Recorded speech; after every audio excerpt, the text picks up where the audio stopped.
This happened a few years ago in January, right after New Year's. You know how gyms get packed with all the New Year, New Me crowd? I wasn't trying to be one of those judgmental gym rats or anything, but it's always chaos for the first couple of weeks.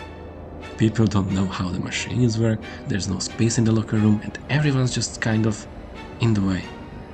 I usually went to the gym pretty late to avoid the rush, but even at 9 PM, the place was still packed. I remember even thinking, what's it going to take to get some peace around here? That night, I was just trying to get in a quick workout and leave. The gym itself wasn't fancy. It was one of those 24-hour chain places with a big open area for weights, a row of treadmills along the front wall, and a smaller room in the back for stretching and yoga. The locker room was downstairs, which always felt a little weird and claustrophobic to me. Anyway, I started with some cardio on a treadmill by the window. I noticed this guy on the treadmill a couple of rows behind me. Not because he was doing anything weird, at first at least, but he was just so intense. Like everyone else was half-heartedly jogging or scrolling on their phones, but this guy was sprinting full speed, staring straight ahead like he was running from something. It was kind of impressive, honestly, but after a while it got unsettling. He didn't stop. I mean, I was on the treadmill for maybe 15 minutes and he just kept going at that same breakneck pace at the whole time. He wasn't looking around, didn't wipe his face, nothing. Just running. I figured he was training for something and tried to brush it off. After cardio, I went to the weight area to do some bench presses. That's when I noticed the same guy again. He wasn't running anymore, but was over by the free weights. He was doing curls and again, just so intense. His face was beet red and he was gripping the dumbbells like his life depended on it. What threw me off was that he wasn't using heavy weights. Like they were maybe 15-pound dumbbells, but he was acting like they weighed a ton. His whole body was shaking and he was breathing so loudly I could hear him over my music. At that point I started feeling a little uneasy. I didn't want to stare, so I tried to focus on my own workout, but every time I looked up he was still there, doing the same thing. Not switching exercises, not taking breaks, just curling. I moved on to the cable machine on the other side of the gym, hoping to get some distance, but after a few minutes I saw him again. He wasn't following me or anything, at least not directly. He was just everywhere. 1 second he'd be at the squat rack, and the next he'd be at the pull-up bar. And he always had that same intense, almost desperate energy. I thought about leaving early, but I only had a couple of sets left, so I decided to finish up. When I was done, I headed down to the locker room to grab my stuff.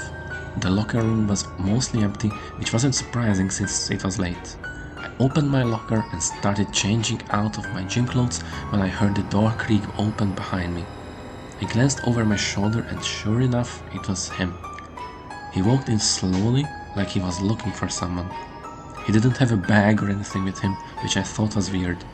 Most people bring their stuff down when they are done.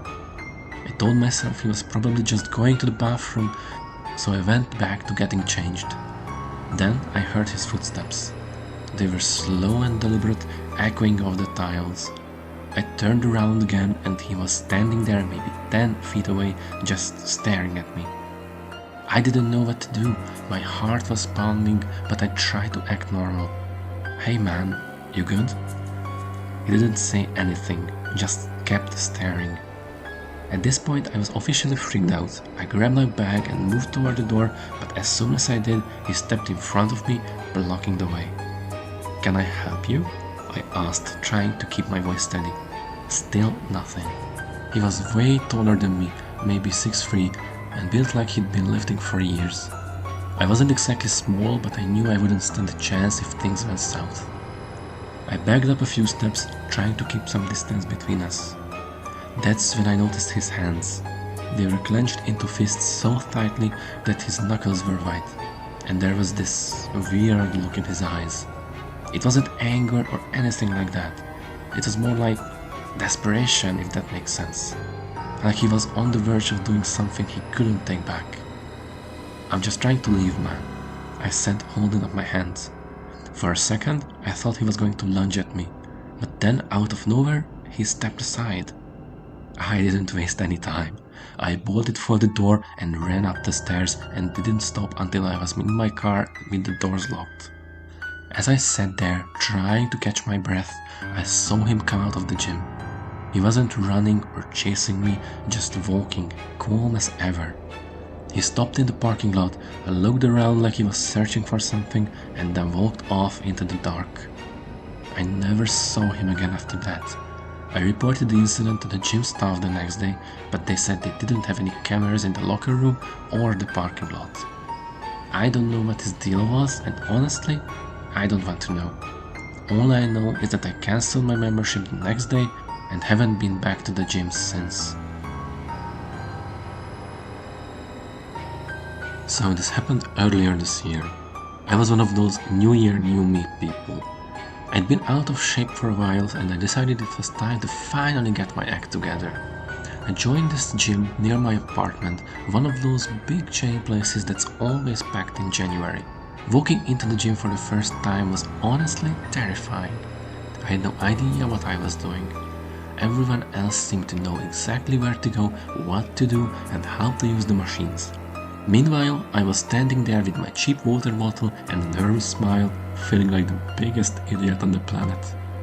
I started off with a treadmill, figuring I couldn't mess up that badly. After about 10 minutes of awkward jogging, I decided to venture into the weights section. That's where I met him. He was huge, like bodybuilder huge. One of those guys who looks like he lives at the gym. He had muscles on muscles, and I was pretty sure he could lift me without breaking a sweat.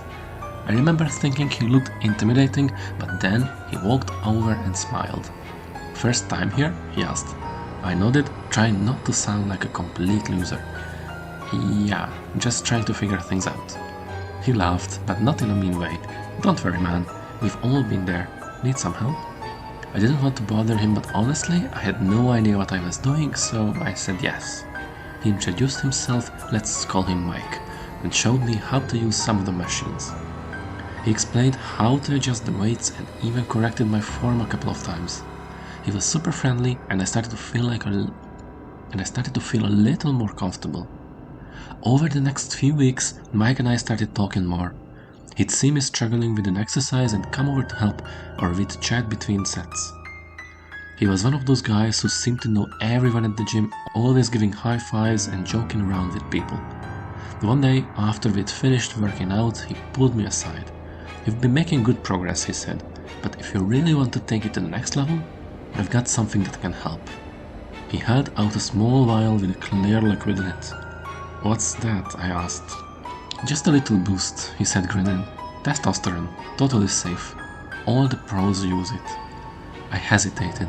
I mean, I'd heard about steroids and stuff, but this wasn't some sketchy back ad deal. This was Mike. He'd been helping me out for weeks, giving me tips, cheering me on. I trusted him. "I don't know," I said. "That seems extreme."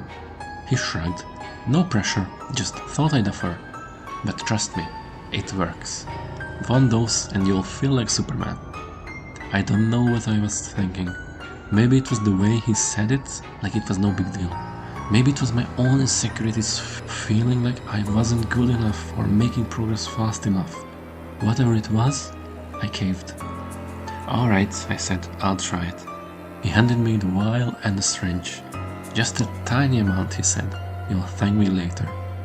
I went home that night and stared at the vial for what felt like forever.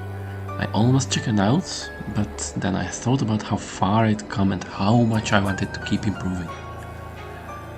I told myself it was just testosterone, nothing dangerous, right? So I did it. At first, nothing happened. I felt fine, maybe a little jittery, but nothing crazy. Then, at around midnight, everything went downhill. I woke up drenched in sweat. My heart was racing and I felt like the room was spinning. I got out of bed and stumbled to the bathroom, but when I looked in the mirror, my reflection didn't look right. It was blurry, like I was looking at someone else. I started panicking. My skin felt like it was on fire and I couldn't stop shaking. I tried drinking water, but I threw it up immediately. My roommate Jake must have heard me freaking out because he came to check on me. As soon as he saw me, his eyes went wide. Dude, what's wrong with you? You look like you were about to pass out. I don't know, I said, barely able to get the words out. I think I messed up. Jack didn't waste any time. He called an ambulance and I remember him trying to keep me cool while we waited. I don't remember much after that, just flashes of the paramedics, the hospital lights and the doctor asking me what I'd taken. When I told them about the vial, they looked at each other like they'd heard this story before. Turns out, it wasn't testosterone. It was some kind of synthetic drug, way more dangerous and addictive.